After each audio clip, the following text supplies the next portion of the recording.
Nigeria's former president, Goodluck Jonathan, he's denied ever being involved in a $1.3 billion deal involving oil giants ENI and Shell. Now, Italian prosecutors are alleging that the former president and his oil minister at the time, Madueke, received kickbacks, but they have not filed any formal charges just yet. Nigeria's anti-corruption agency, that's the Economic and Financial Crimes Commission, has recently pressed charges in connection with the same oil block deal. Now, anti-corruption campaigners view this case as a classic example of graft in Nigeria, but also as an indication of the sort of difficulty in tackling the problem when it crosses international borders. The current president, Muhammadu Buhari, and his government have arrested a series of high-ranking officials from Jonathan's administration on charges of corruption. Few of them, however, have been convicted so far. Let's unpack this story in more detail. Deji Patmos joins me now live in Lagos. Deji, good to see you. Has there been any formal response to this story, especially from the former oil minister, Madueke?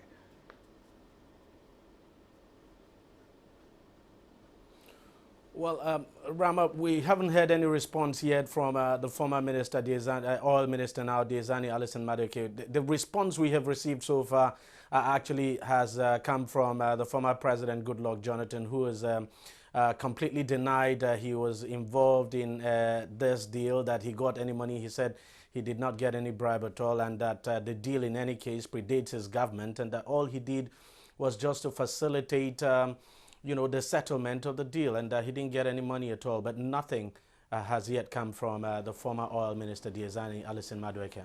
Indeed. Do we know what triggered this investigation into how ENI and Shell ended up acquiring this oil block, the formal name for it being OPL 245? Do we know how they ended up with it?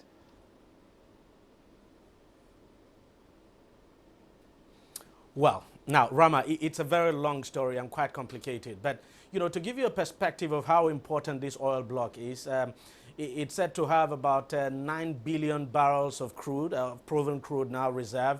And that, what you have in that oil block can actually serve the whole of Africa for the next 7 years. So it tells you how important it is.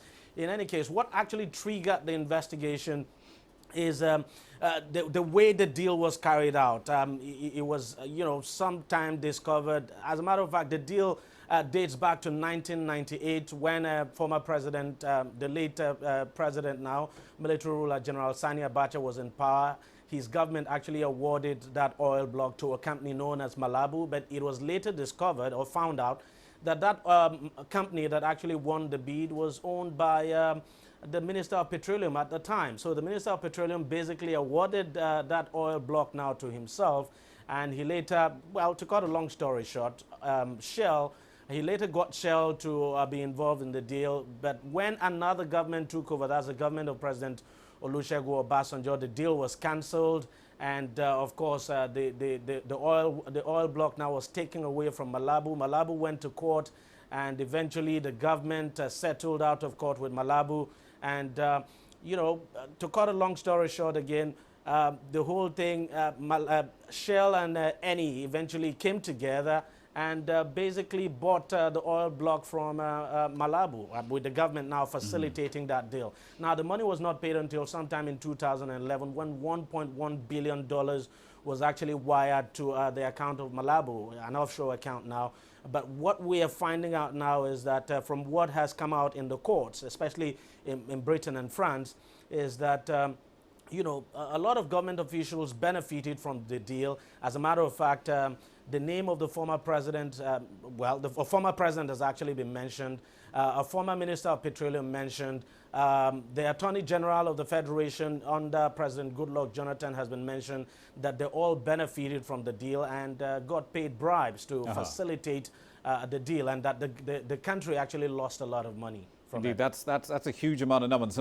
Some staggering numbers coming out there. I should point out for the benefit of our viewers that 9 or so billion barrels of crude is actually more than the proven recoverable oil deposits in Uganda by itself. Deji, coming back to you though, the former oil minister was ordered to forfeit about $150 million, which was allegedly acquired from public funds by the Federal High Court in Lagos just last week. So can you give us the full extent of the charges that she faces, not just in Nigeria, but elsewhere?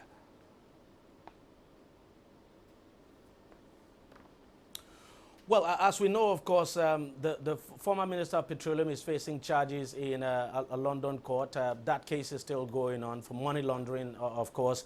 And in Nigeria here, she's facing several charges. Charges of, abusing her office, charges of corruption, money laundering, and what have you. Now, in relation to the $153 million you're talking about, well, it's a temporary forfeiture. What the court has said is that she has to come and prove that, she actually owns that money and how she got the money, for her not to lose the money. But it's a temporary forfeiture now, and she's been given at least, I think, 1 month or so to prove that. But what we are finding out now is that the money actually came from NNPC, and eventually the money was split and sent to different bank accounts. As a matter of fact, some bank CEOs got involved, converted the money into Naira, shared to different bank accounts, and of course, the case is still before the court, and in this country, you don't discuss a case that is before the court anyway. But the case is still before the court. Of course, a temporary forfeiture is in place, and the minister is, facing trial. She's facing trial now, even though she's not in the country. She's in the United Kingdom. But, of course, the EFCC has opened a case against her. I think it's a 9-count charge or so that she's facing here in Nigeria. Indeed. We'll leave it there for the time being. Thank you for that. That's Deji Badmus live in Lagos with some staggering numbers.